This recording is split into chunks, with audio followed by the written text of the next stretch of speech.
You know, we got what we needed to tonight. So we're working on that because it looks like Oh yes, yes, yes, yes, yes.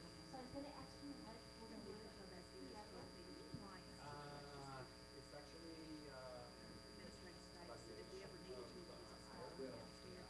But then it was just so let us know if we need to replace But anything. we can't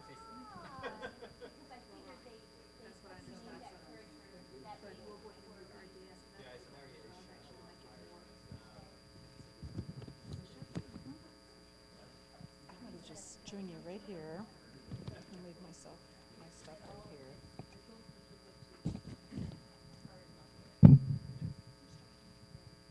She's been in for training all day with her colleague. Says I think back in the office. So I was like, Oh, right here because no. we can put Oh, it's locked? my office. Oh, I was gonna say, cause I didn't take my keys. Be the good person.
Jenny, I have not forgotten you.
Started. We're supposed to start about 1:30, so I'm gonna ask everybody to sit down.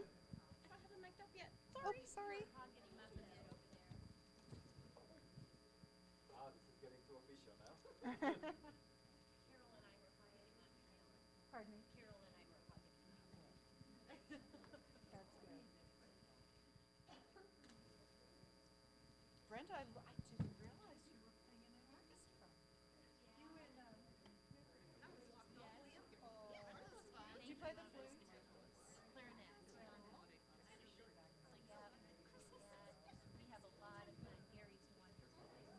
That whole group was fabulous. I said, you know, honestly, couldn't hear anything better in the Lincoln Center. It was fabulous. So, it was fabulous. We enjoyed it. Hi, everybody. I am Mary Ellen Tast, and I have the privilege this afternoon of introducing Dr. Jose Fierro.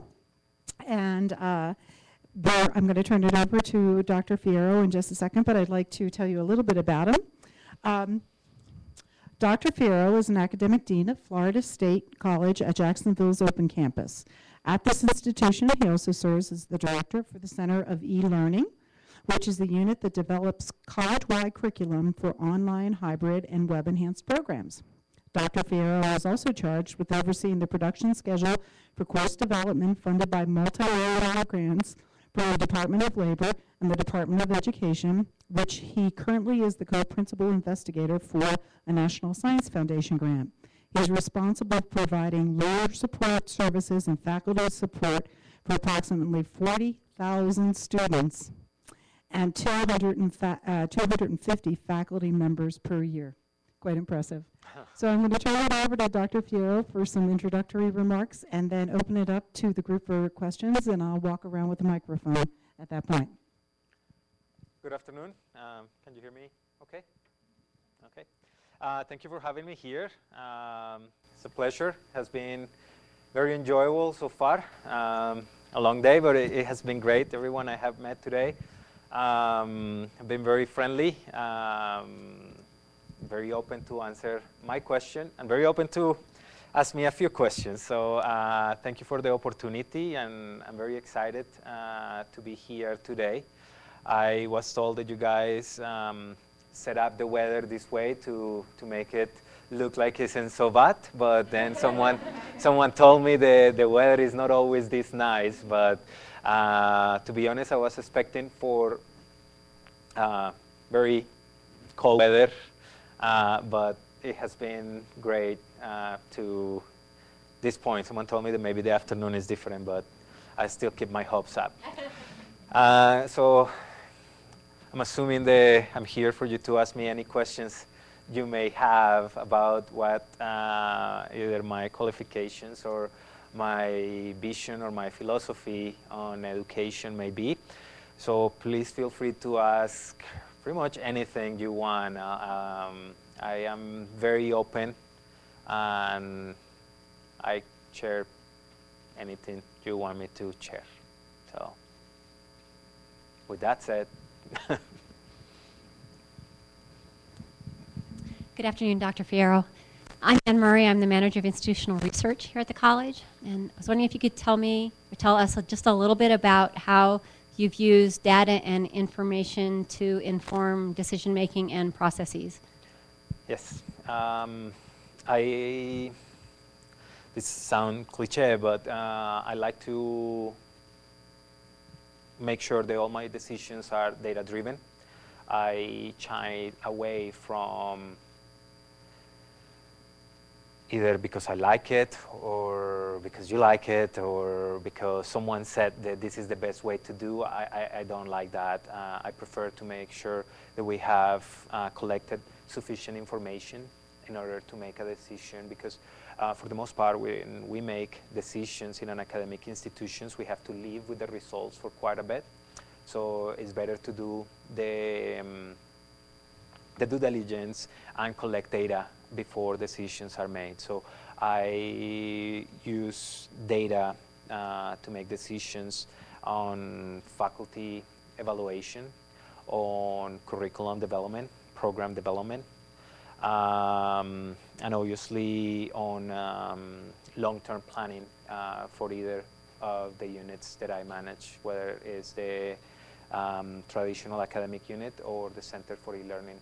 We try to use data to project needs in order to develop curriculum or courses, or to see how many sections of a particular course we put out. So we use data actively in order to make decisions and to schedule courses and so on.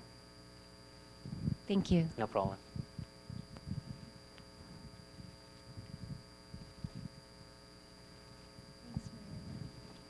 Dr. Fierro, once again, I'm Brenda Little. I'm on the Board of Trustees. And I'd like to know kind of where your passion lies and what brings you here to Cheyenne. So when you were looking at the job opening, what about that opening or the duties or the opportunities here really struck a passion inside of you and led you to apply for a position in Cheyenne? Thank you for the question.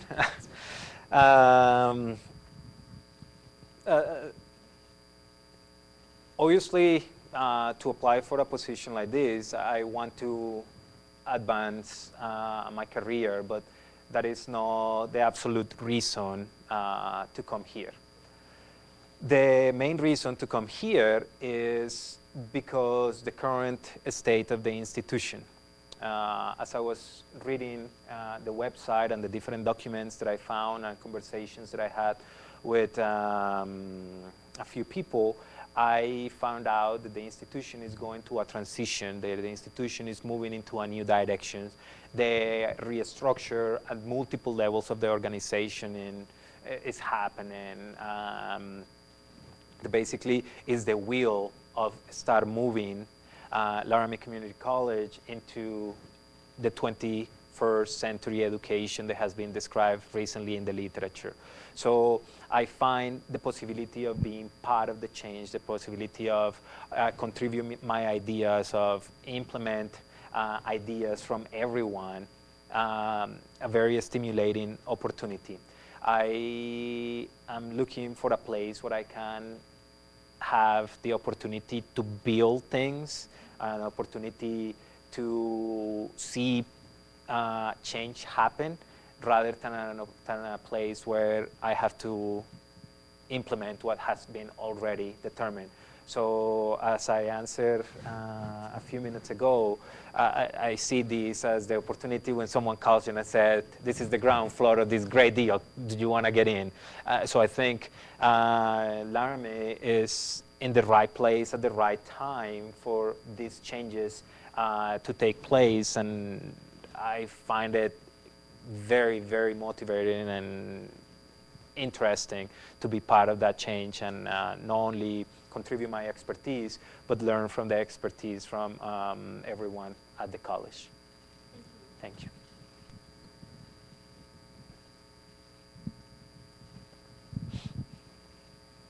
Good afternoon, Dr. Fierro. Good afternoon. My name is Cher Warren. I'm the director of the TRIO program on campus.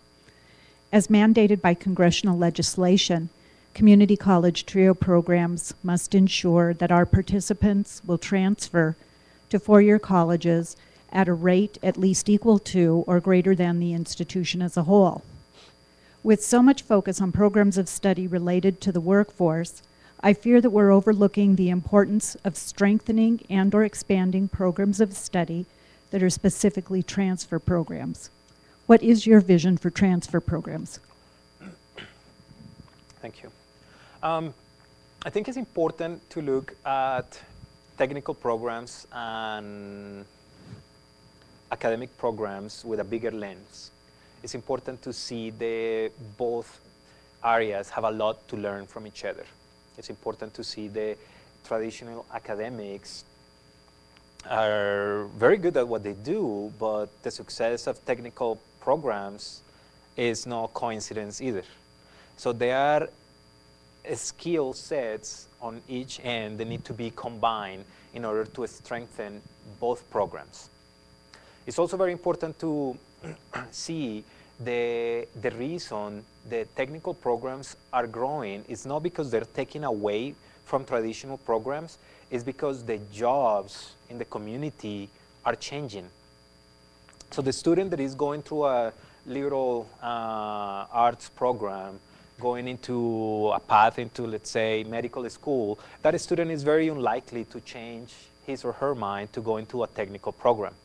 But this student could potentially benefit for some of the practices, teaching practices used in a technical programs during the regular liberal arts education. Same thing, students in the technical programs could really benefit from some of the liberal arts skills, from some of the soft skills that are taught in traditional programs. So that cross-pollination, I think, is very important. With that said, it's important to look at the statistics, at the numbers. In about 5 to 6 years, no, 6 to 7 years, about 66% of all jobs will require some sort of degree or certificate. What that basically translates to is that a high school diploma no longer is going to guarantee you a job that you can make a decent wage to take care of your family and to potentially pave a better future for your kids. What that basically means is that community colleges have to start reaching out to the population that 20 years ago will have graduated with a high school degree, go to work, and have a nice life, and tell them, if you want to get these jobs, you need to get this training.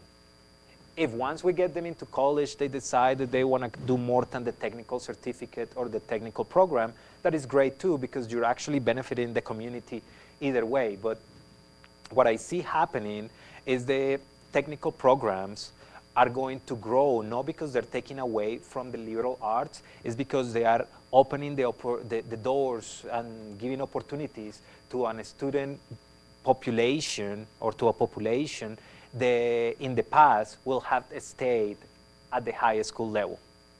So I don't think we should see the two as rivals, are one better than the other, or one taking away from the other one. We should see them as partners that could potentially help one get better, and so will the other one. And tap into the population that otherwise will not have gone to college.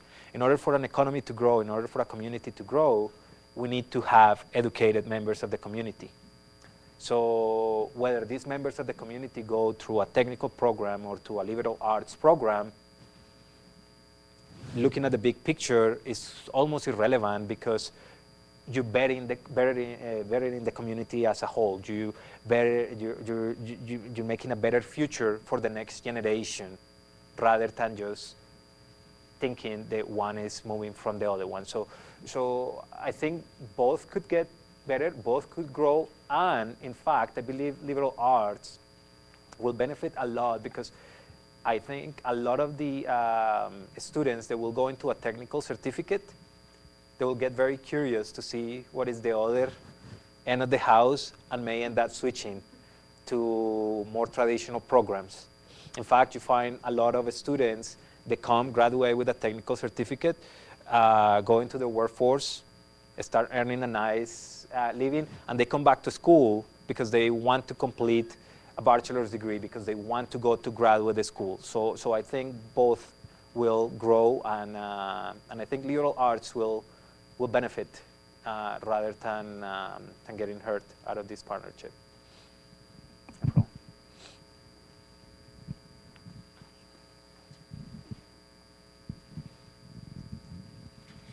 Dr. Fierro, Judy Hay, the Vice President for Student Services. And could you describe how you would not only help create but maintain a collaborative partnership between student and academic affairs, such that they are not perceived on any level to be silos? Yes. I'll give you an example of what I have done so far. And the campus that I work, there is a Dean of Student Affairs. And it's interesting because the administrative suite, the deans and the president are in the same area. The Dean of Students Affairs is on the opposite side of the floor. Nice area. Actually, I will trade her, but she's on the other end of the floor. And what ended up happening is that a lot of informal decisions, or a lot of decisions are made on informal conversations. You get out, you're in the hallway, hey, I've been thinking about this and that, and you start implementing, but there is one piece missing.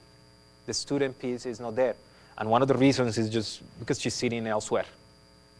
So what I have done, I have actively include her in a lot of our decision-making process, even from the point of curriculum development to the point to say, what would you like to see in a course when the course is completed from the student point of view. When we're developing, we always keep the student up front. We said, okay, how will the student react to this? How the student react to that? But we need to have the representative from the student success to say, you know, you may need to include this particular piece of support here. You may want to have this information there. You may want to explain these type of services that we offer. You may want to get in touch with the libraries because they are doing this. That may be a very good thing for your course. So it's important to include in the conversation representatives from the students' success and students' affairs and academic in the conversation. And personally, I meet with her about once a month. We have a standing meeting. I sort of give her a little overview of what we're doing, and she gives me a little overview of what is happening. And we both are part of our executive campus leadership group. So in that group, we also exchange information. But I think it's mostly about keeping communication open and being willing to listen. Sometimes, and I guess we have all been guilty of this, academics, we think we know everything, what is best and is it for our students, and not always is the case. I don't learn the same way as the students that are going through the different courses today. My situation in college may not have been the same situation as other students going through the program today. The academic the student affairs groups, they know that because they are in touch with the students into a less formal in a less formal environment. So we need to be receptive to that type of information, as well as the student affairs need to be receptive to some of the feedback that comes out of the classroom. So it's mostly about keeping the communication going, keeping collaboration, and be willing to listen and implement the ideas from each one of the groups. Ed Mosier, we had a chance to chat this morning, and yes. A question that follows on with your perception about student services in the academic area has to do with co-curricular or curricular-related activities, whether it's something with a paralegal activity, PTK, or any of the organizations that are not necessarily tied to athletics and the relationship from the academic to student services. How do you envision working with that or making that function nicely? Some of the things we have been doing is learning communities and service learning. And basically what we have been trying to do with the help of a number of instructors is we have been including into the curriculum, into the added value of a curriculum, activities in which the students have to collaborate either with the community, and those activities are organized through the offices of Students' Affairs, or activities in which they help internally within the college. So they do service learning, project-based learning, in which basically the instructor collaborate with the student affairs to develop a particular activity that the students will follow through, and it will involve team members from the students' affairs and the academic affairs. This has gotten so big in one of the campuses, they do about 3 or 4 times the number of hours that the rest of the college combined.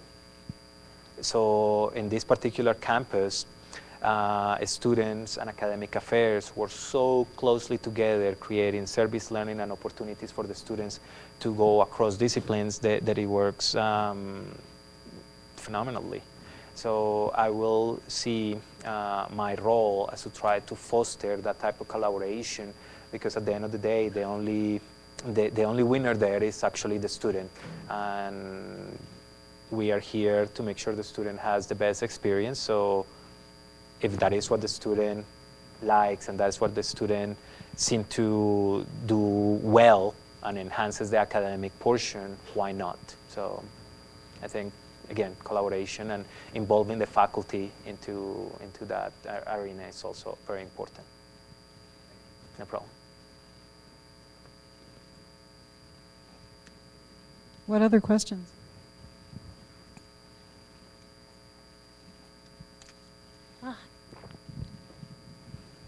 Dr. Fierro, I have another question for you concerning budgets. Mm-hmm. Part of the challenge of being the Vice President of Academic Affairs is that you need to balance budgetary requests from different deans and different areas of the college, balance those requests, and then bring your decision to the president. So I'd like to know your experience with doing budgeting and doing triage or making decisions based on budgetary requests, and how you go about making those decisions. The first thing about budgets is how is it going to affect the student. In fact, it's probably the first thing that you should ask when you make any decision at a college. How would it affect the student? I manage 3 different lines of budgets, and sometimes, obviously, depending on the expenses and what it will be perceived as the return on investment, they have to be shifted midway in order to cover expenses from another one of the units that I oversee. So it's very important to be very clear with your team or the units that you're handling the budgets for, why the changes are being made, the outcome of the changes, and keep them appraised of the changes as they happen in order to avoid the sensation of you prefer this versus the other. It's very important to remember that when budgets are allocated and when budgets are then distributed into the smaller pieces, they will look at the organization and the benefit for the organization as a whole, not the benefit of the individual, not the benefit of this particular segment. The budget is better spent in something that is going to put the institution as a whole ahead rather than on a small unit. I really like your comment when you said that we need to make sure that we remember that we're part of the whole team. So at that point, it's very important to remember that.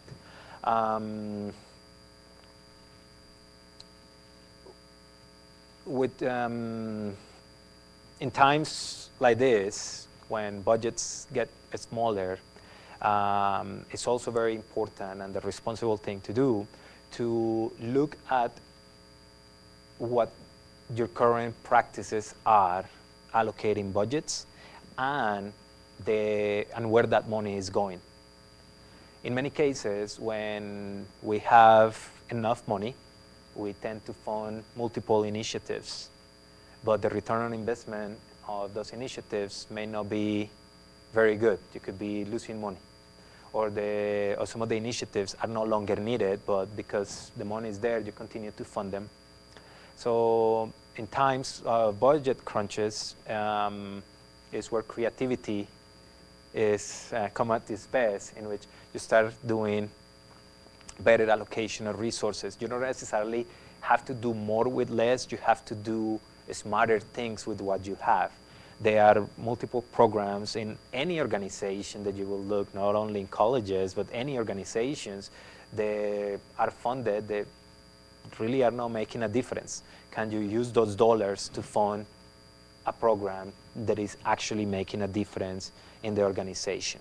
So those are hard questions to answer and hard news to convey to the people that are going to be affected because of those transitions. It's also not important to see budget allocation not only on the side of money, but on the side of personnel.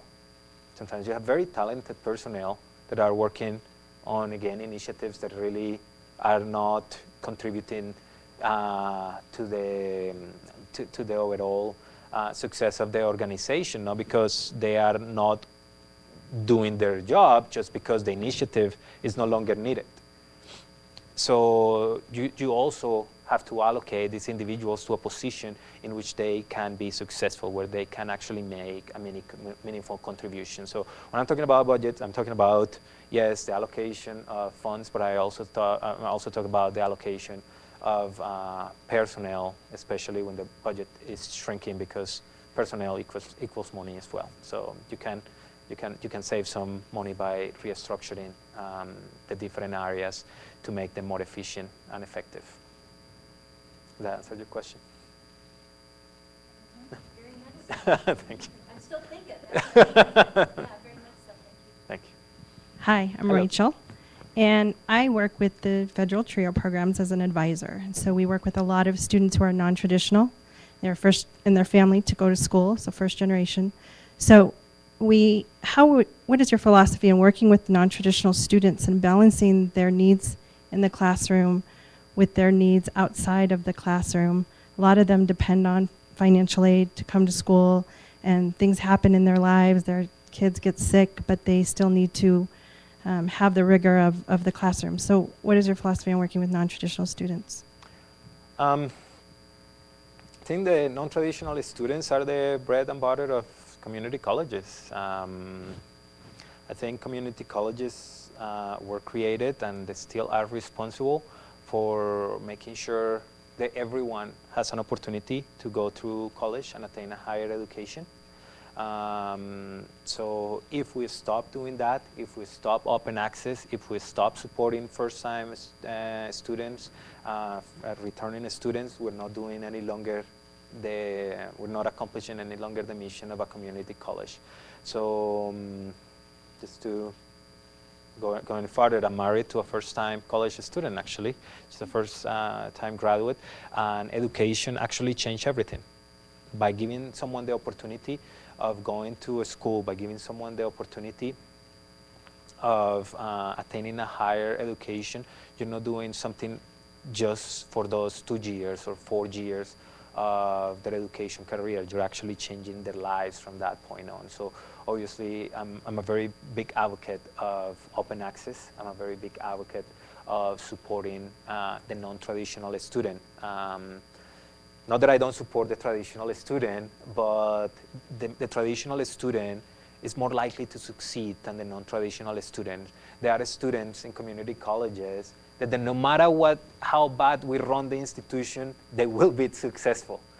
But there are students that need to be nurtured, and they need to be taken to the next level. Whatever that next level be, I think it's our responsibility as a community college to carry that particular task. So I'm very much for continuing open access. I'm very much for helping the non-traditional student attain an education. But we have to be very careful. The helping and providing opportunities is very different than giving people something. It is very important to make sure that the rigor of the classroom and the academic quality of the institution stay intact. What we need to look into it are the services and how can we coach these students to go from here to here, rather than just give them what they need here, because then we will not be doing any good. No problem.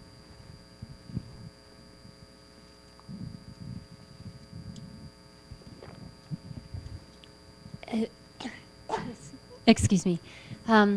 The Vice President of Academic Affairs serves on what we call the Academic Affairs Council, which is the counterparts from all 7 community colleges in the state. Mm-hmm. Could you speak a little to your experience you have in working with state groups like that, and how you would go about representing LCCC's interests?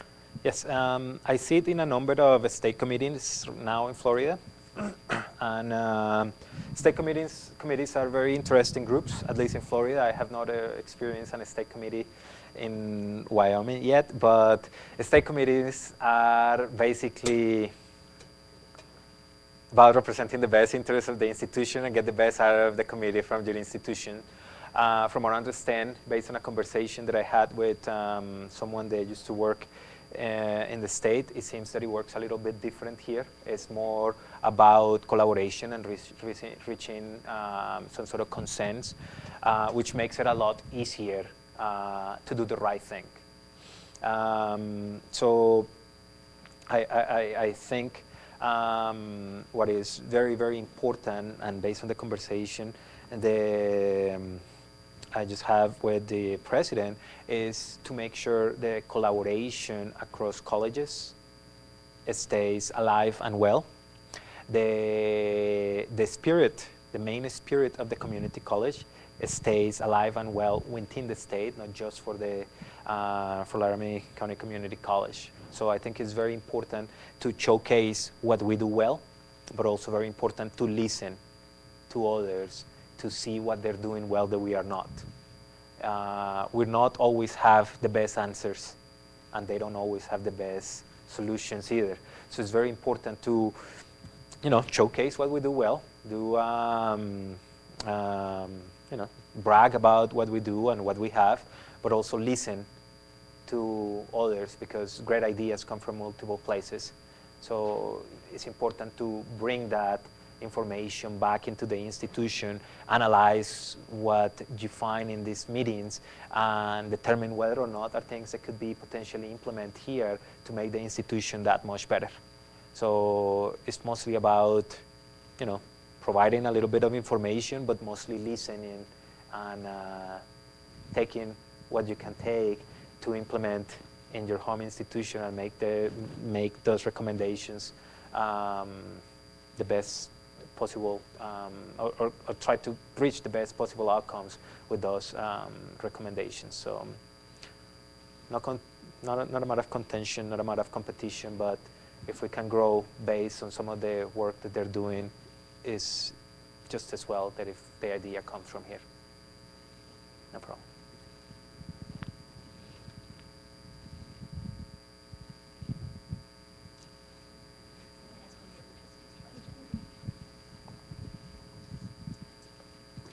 Dr. Fierro, you have at least 3 members of the Board of Trustees here this afternoon, and a part of your responsibility would be to interact somewhat with the Board of Trustees and be there with Dr. Schaefer at meetings for the Board of Trustees. And I would like to know what experiences you've had with different boards and how you envision your relationship with the Board of Trustees here at Laramie County Community College. My relation with the board is, I had a closer relation with the board, with some of the board members that just left the institution than the relation I have right now. And that is mostly because they are new members, not because anything else. But I'm one step below the group that interacts constantly with the board members. However, I'm involved in a lot of social functions as the institution, and when saying social, that is just a matter of having a good time, but it's mostly about fundraising activities at the institution. So I have had the opportunity to share a lot of time with about half of the trustees at the college this time. And it seems, from my opinion, that they are always willing to listen and get a sense for what is happening at the college, especially from what is happening on the ground. Because for the most part, the Board of Trustees interact with the President's Cabinet. And I'm in the President's Cabinet, but at the campus level.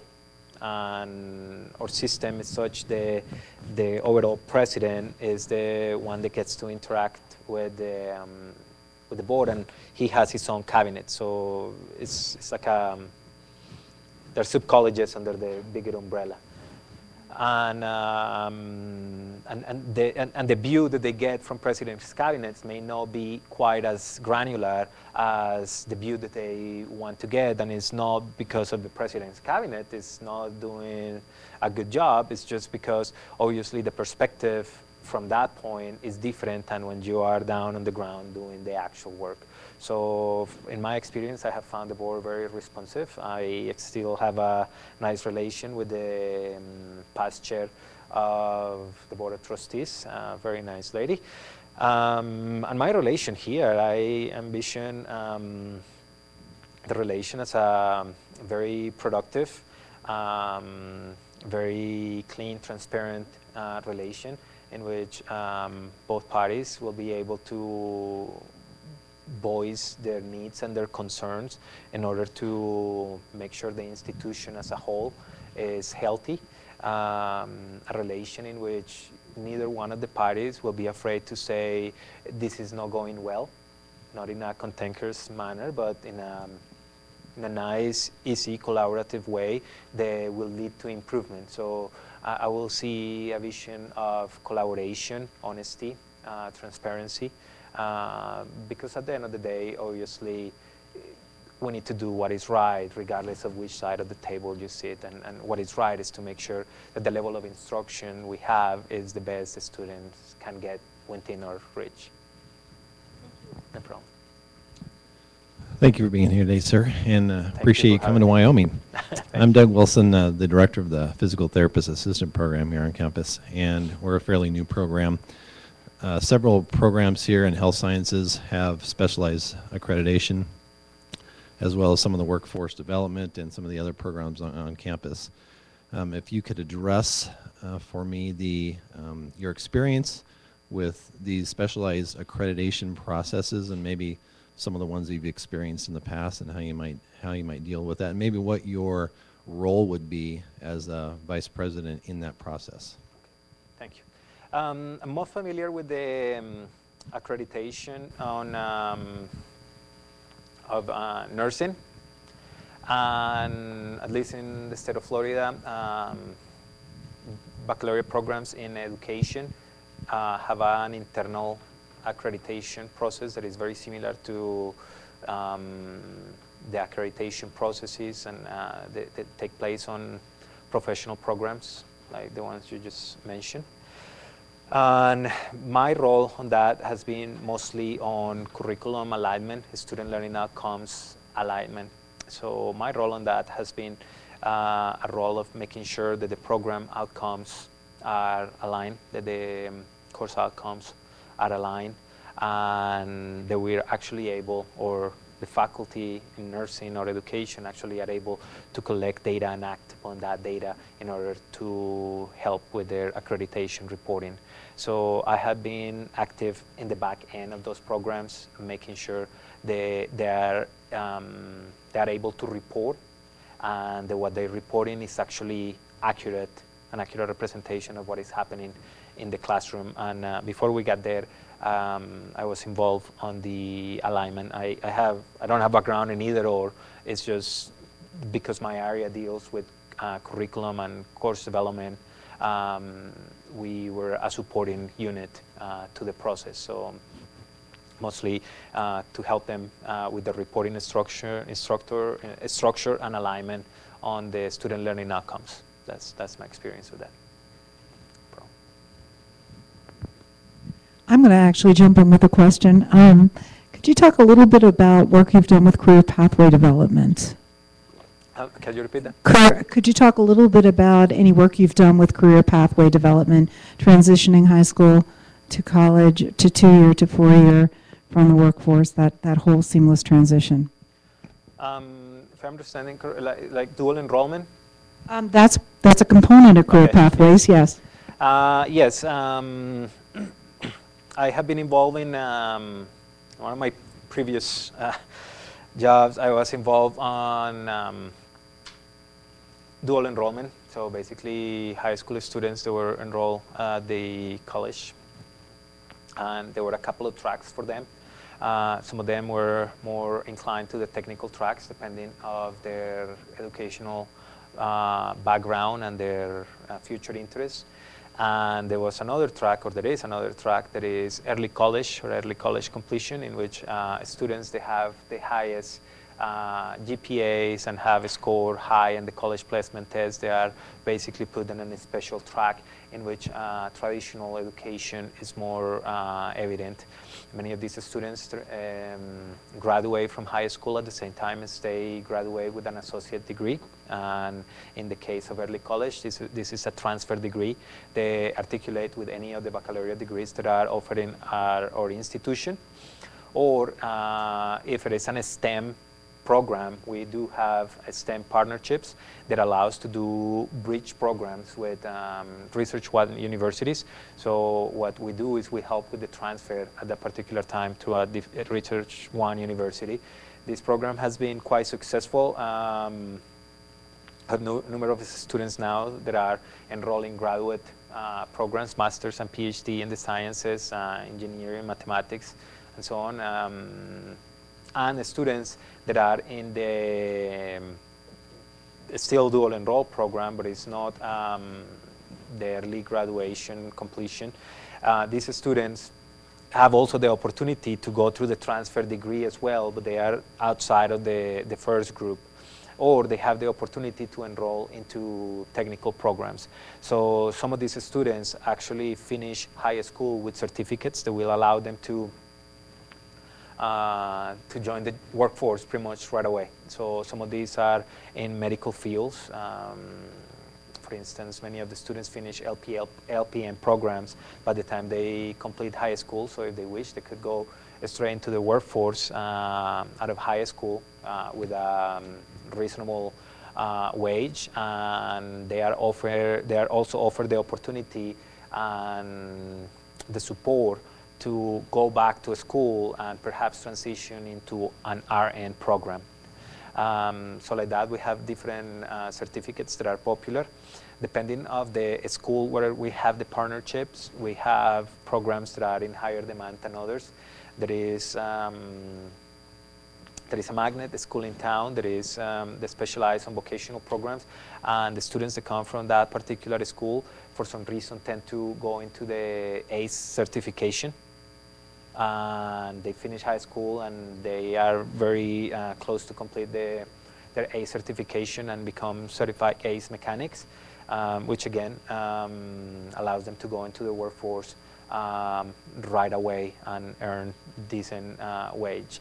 What I have noticed the most in these programs is those that go into medical or technical professions tend to come back or continue to stay enrolled in school even after they attain their first certification.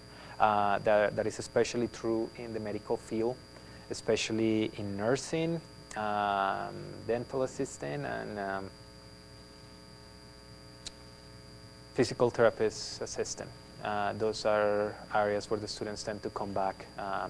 And my guess, and I think that probably it's a very much accurate guess, is on the wages that these students start seeing the nurses, an RN versus an LPN will make. So they tend to come back home to school to try to get those credentials to bump their salary a little more, because the pay difference between the LPN and RN is significant. So they come back.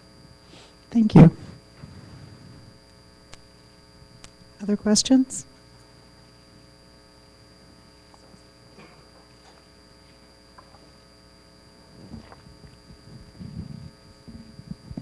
So if you were the successful candidate, and given what you know about our institution, what would be your priority for your first month on the job? My priority for the first month on the job will be an evaluation. My priority for the first month on the job will be actually to get to know everyone.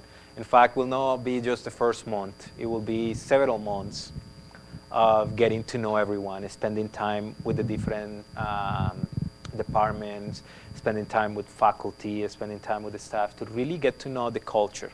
I don't think that it's wise to come into a job and start making changes without really knowing the culture or really know the true situation of the institution. Sometimes what it seems like a process that, in my mind, doesn't work, there may be a very good, valid explanation behind it. And if I change that during the first month of my job without knowing the background, probably I make things worse. So it's a matter of spending the time, investing on people, learning about not only their job, but about them before any decisions are made. The only decisions that you should make in a short period of time in a new job are those decisions that could potentially be catastrophic for the institutions if they are not made. But I don't think the institution is in a point in which you're in a tipping point that if you don't do X, the institution is going to fail. So I think in order to be successful in this particular job, it's very important to build relations. And that will be my first task, build relations and getting to know the people that I work with, getting to know the institution, getting to know the community. And then from that point, you could ask me again and then I'll tell you. No problem.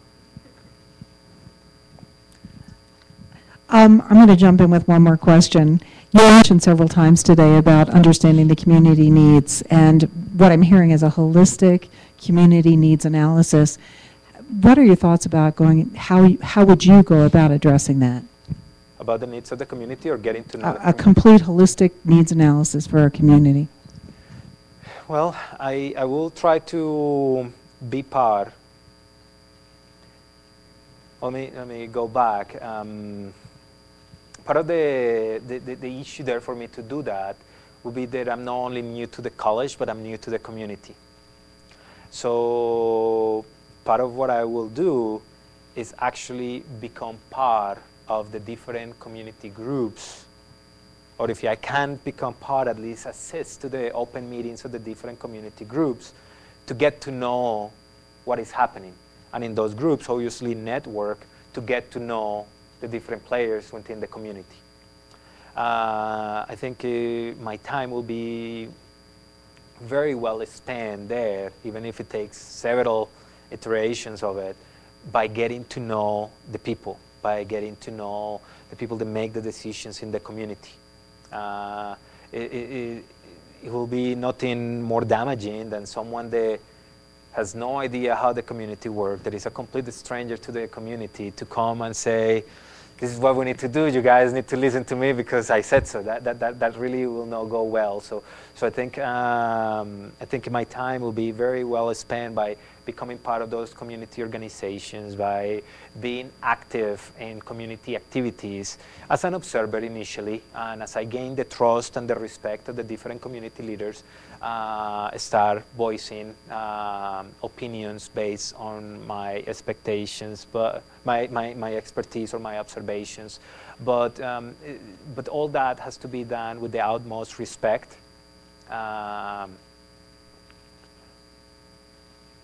Because generally speaking, when you speak with community leaders, they are people that have been in the community for a very long time, that are very passionate about the well-being of the community, that are very much vested in the community. So all you do, you have to be very respectful of what it has happened before, the reasons of why things have happened, or the reason of why things are happening the way they're happening. So in my opinion, I will have to spend a lot of time building relations, developing trust with community leaders, and then earn my right to put an opinion forward rather than pushing my opinion forward.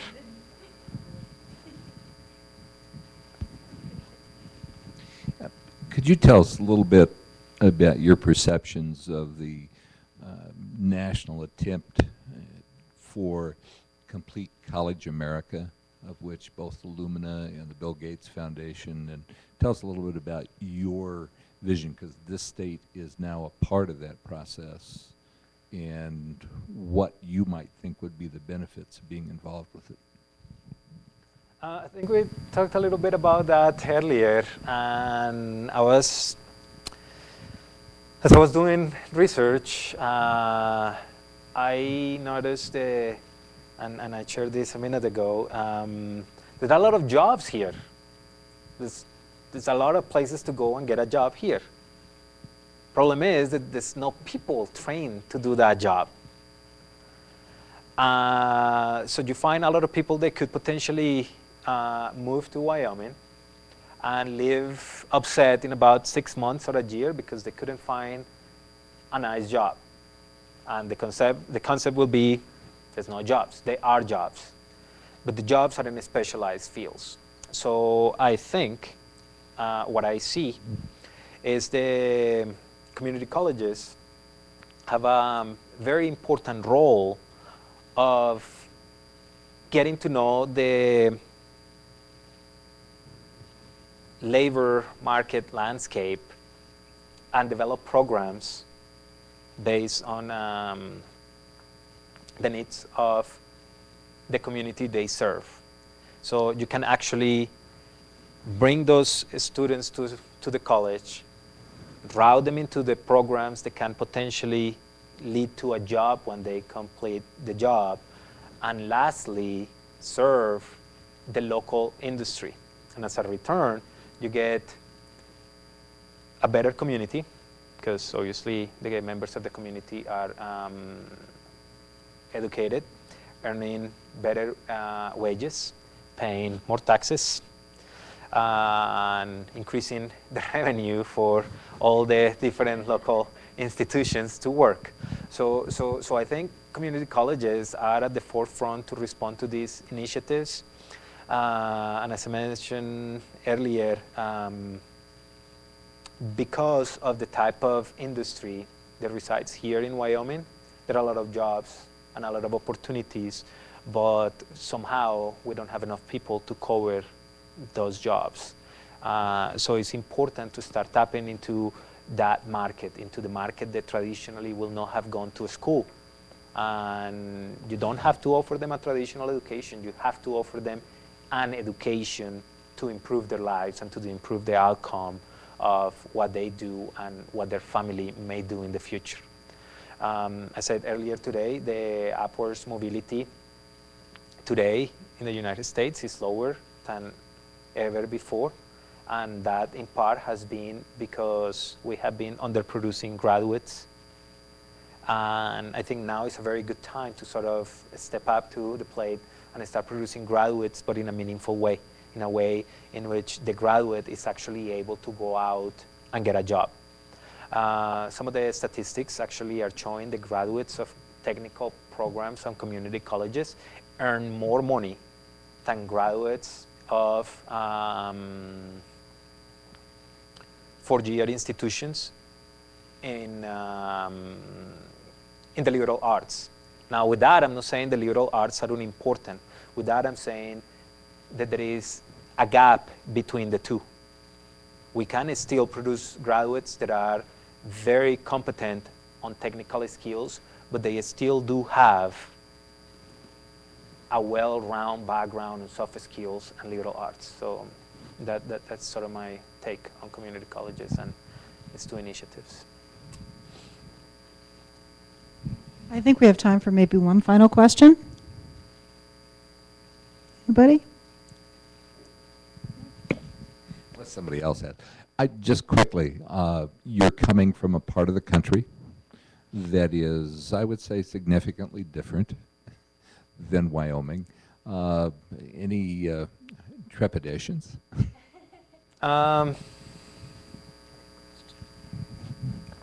Yes, of course. One was the weather. You probably read on my bio, I run and bike, and I'm actually a part-time triathlete that has to support this addiction through a real job. I was telling this to a friend, and how did you do? And I said, I won a race. And he said, how much did they pay you? No, it cost me like $1,500 to get there. So obviously that is, as silly as it sounds, it's a concern to me. But based on what I have seen and the conversation I have had, I mean, there's plenty of opportunity to continue to do my personal activities. Obviously, there is the concern about coming to a community that seems to be as cohesive as the community of Cheyenne, because